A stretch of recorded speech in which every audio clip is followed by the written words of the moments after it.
Currently hear from schools all over the state is the biggest issue they have right now with football is regular season scheduling.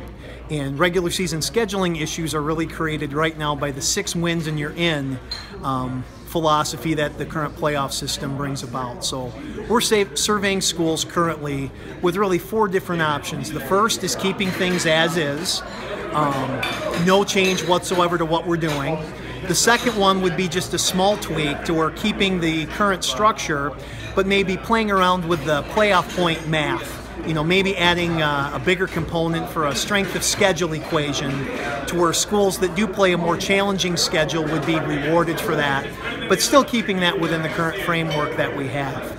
The 2 more radical ideas we're looking for feedback on are would schools support going down to an 8-game regular season schedule, essentially letting all teams into the playoffs, and then would all teams getting into the playoffs reduce some of the regular season scheduling challenges that a lot of schools are feeling. And then the 4th option, which is probably the most radical, would be the MHSAA actually creating football groups of 8 or a football conference, for lack of a better term.